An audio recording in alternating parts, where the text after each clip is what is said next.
I'm just going to go through the main highlights of a project. It's called the Mario Project, and it was funded by Horizon 2020.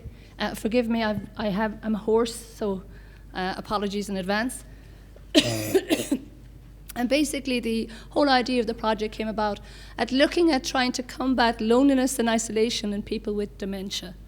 And I'm not going to bore you with the facts. We all know dementia is an epidemic in terms of the numbers of people globally, nationally, and internationally. We know that loneliness is a key problem for people with dementia and for older people as well. And we also know that actually the evidence it was at the time and still is that there were some positive impacts psychologically actually with working robots and people with dementia, but we really didn't know how or the extent what that might be. So we brought together, and here is me when I was a little bit less grayer, I think about 5 years ago, when we actually started the project.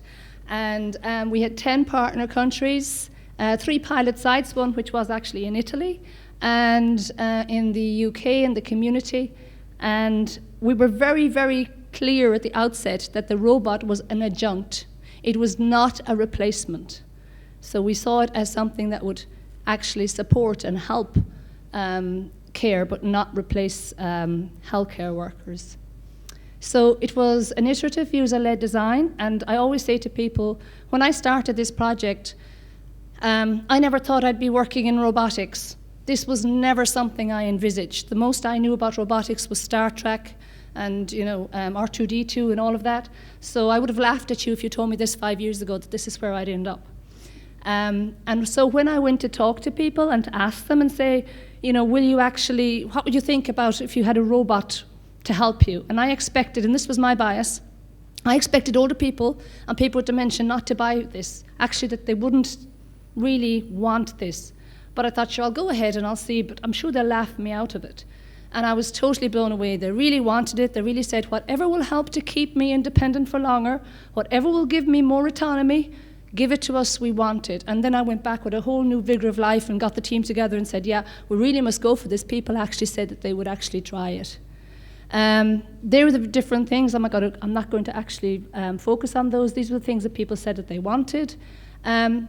We actually, out of the work with the people with dementia, older people who didn't yet have dementia, carers, managers, all key stakeholders, we actually really came away from that with 4 key principles in terms of what we would put on the robot and in terms of applications. So these applications had to be individualized to the person.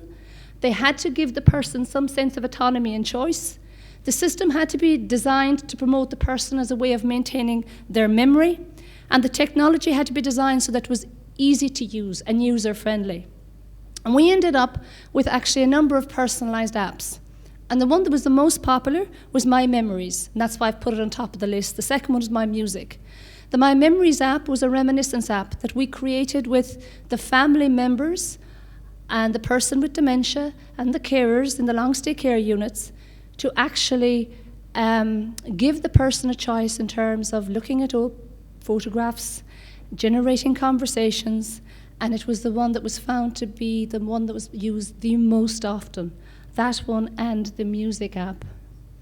We developed and tested it in the real world of practice, and it was a challenge. I'd never worked with engineers before, and it was a whole new world.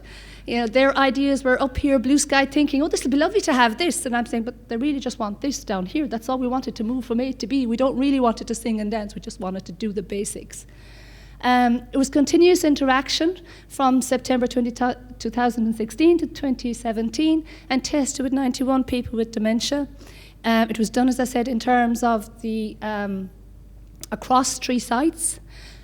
In Italy in the acute hospital, in England in the community, and in Galway in residential care.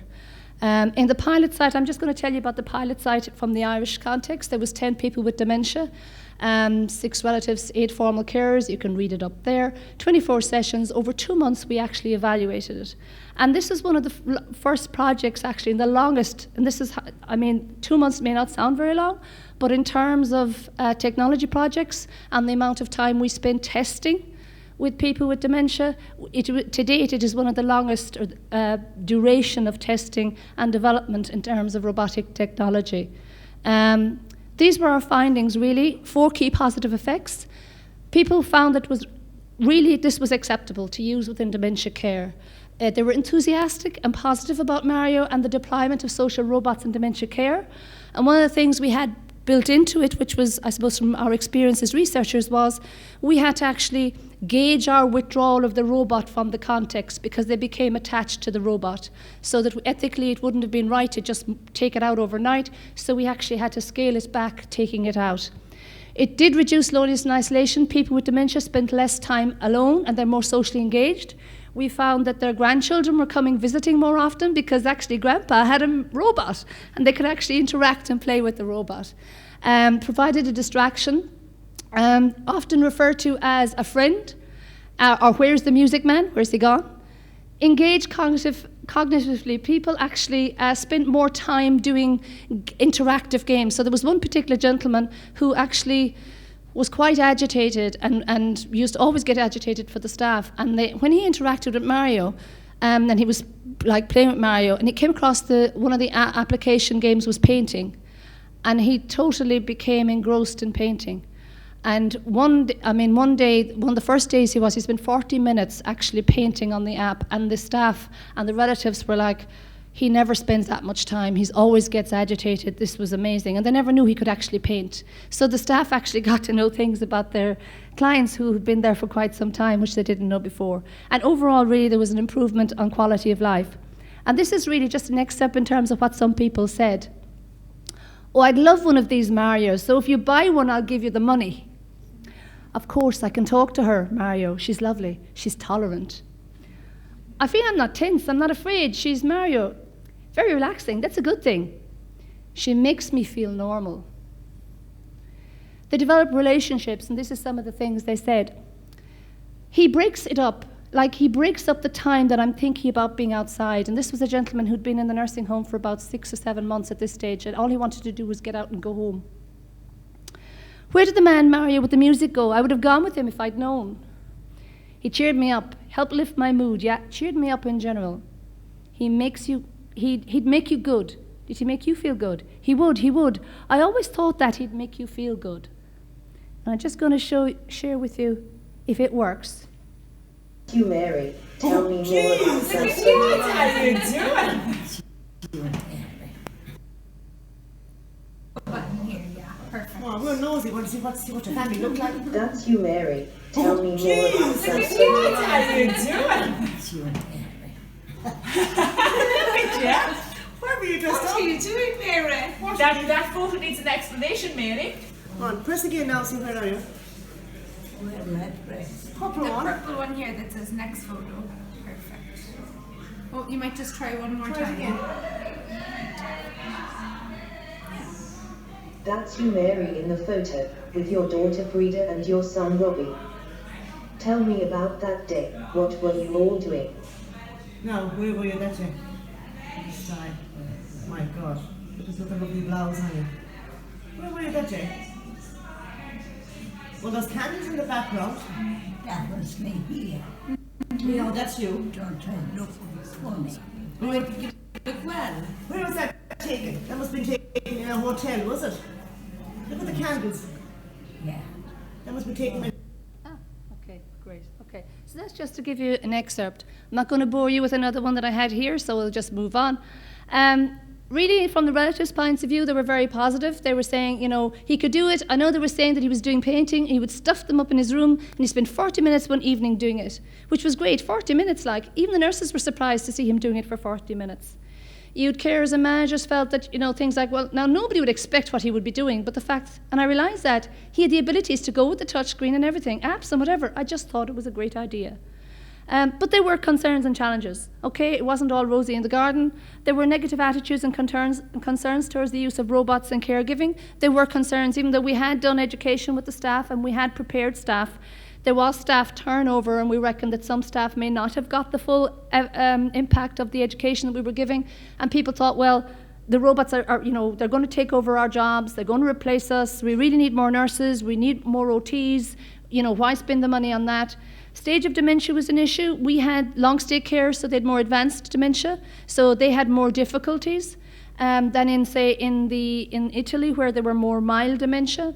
Lack of technological expertise on behalf actually of the staff was an issue, and not only in terms of the person with dementia, but certainly they didn't have to do that much in terms of they just had to press the buttons. Background noise was a real problem. Difficulties verbally communicating with Mario, and the Mario not understanding what was being said as well. So people with dementia, many have difficulties in terms of speaking. So you had a two-way difficulty. And it was interesting, I was at a conference robotic conference in Finland recently, and they were talking about IBM were there and Pepper were there, and these were the issues they're talking about, that actually when you bring the robots or this technology into the real world of practice, the background noises, the things that aren't in the lab, suddenly become a real problem, and how you actually overcome those. So in a way I kind of felt, well, you know, they're big guys and they're having the same problems that we actually had. So most stakeholders are positive about the use of robots. Most people were able to manipulate the interface. A few carers did not believe the robot had a role. More real-world trials and larger sample sizes are needed. It's the only study to date which has tested and evaluated a companion robot developed with and for people with dementia over such an extended period of time, conducted in the real world. It provides evidence related to the benefit of the use of service and companion robots.